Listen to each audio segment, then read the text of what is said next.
What's up, everyone? How you doing? This is just a little message of encouragement.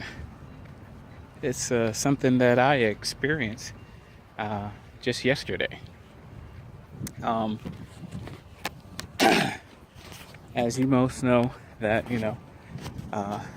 fairly new pastor in Apopka, Florida, and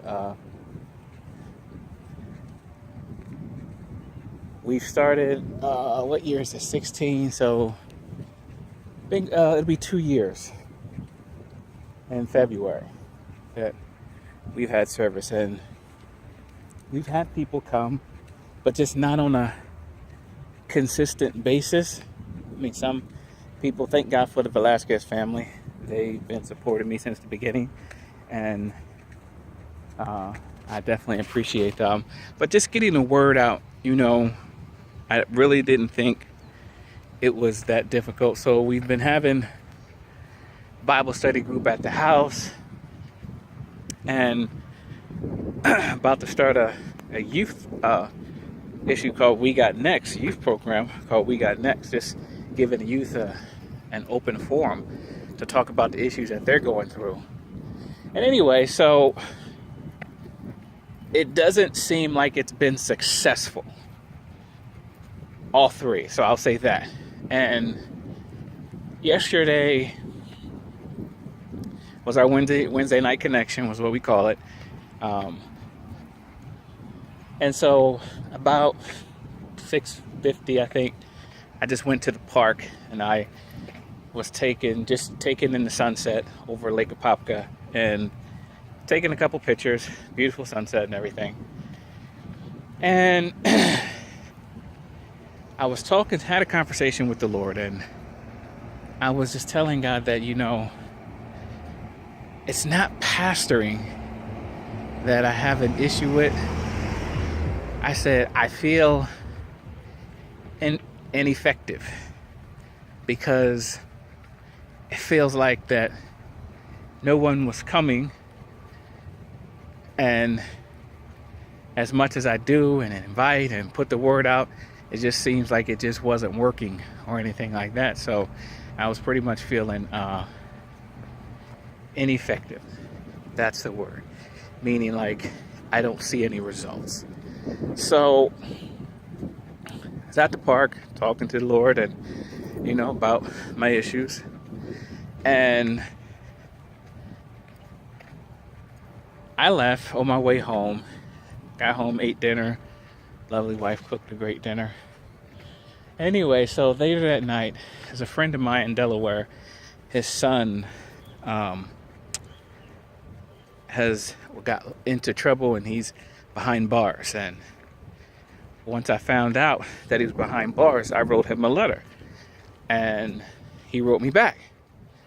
And so I wrote him another letter, and he wrote me back. I got the letter this week, and so I sat it on the table, and last night before I went to bed, I decided to read the letter, and he wrote me 10 pages. He wrote me 10 pages, and it was in response to what I wrote him back. So he wrote me 10 pages, and at the end near the end, he was telling me one of the things he's going to do when he gets out is to encourage other people around his age and kids that, the streets don't love you. And at the end, he said, so I'm not saying it verbatim, but he says that he's going to tell them that they need to get a brother Steve, that's what he calls me, to push them and to encourage them. And that really touched my heart when I read that at the end. I was like, wow. And so as I wrapped up the letter and got up, and the Spirit of the Lord was saying, see, you're not ineffective. And then he brought up to my mind another friend of mine who was on my heart. She's in Jersey, and I sent her a message saying, hey, how you doing? I said, you've been on my mind. I just wanted to know how things going, yada, yada, yada. And so she was like, I was thinking about you as well.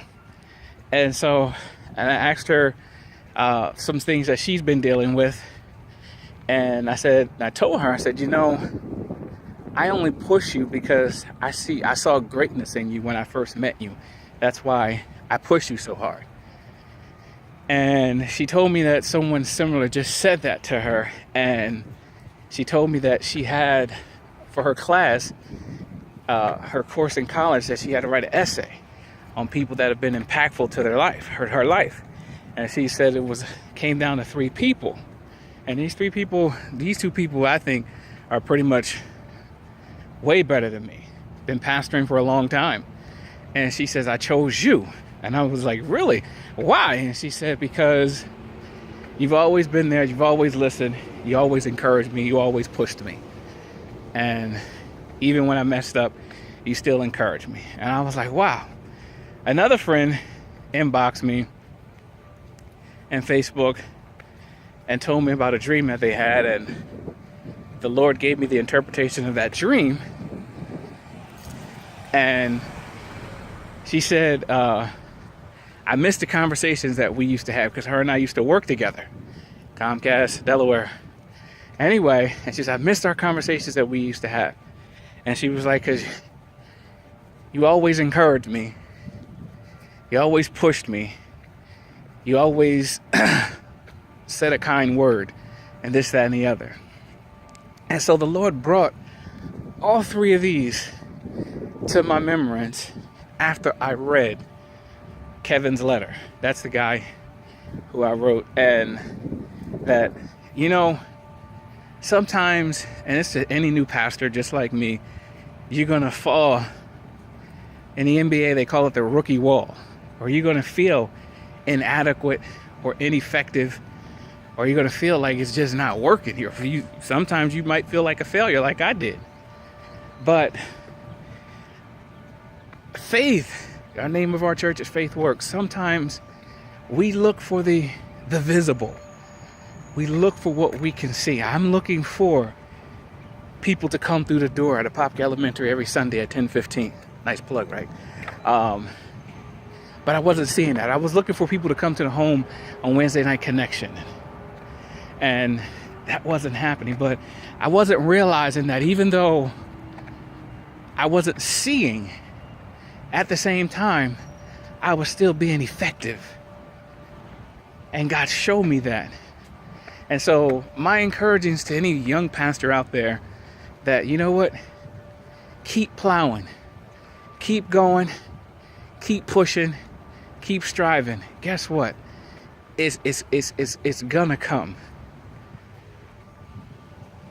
And I saw Bishop Jake said something the other day, and he says the venom was for your sermon, for your serum, I think. Well, thank you. Ah, yeah.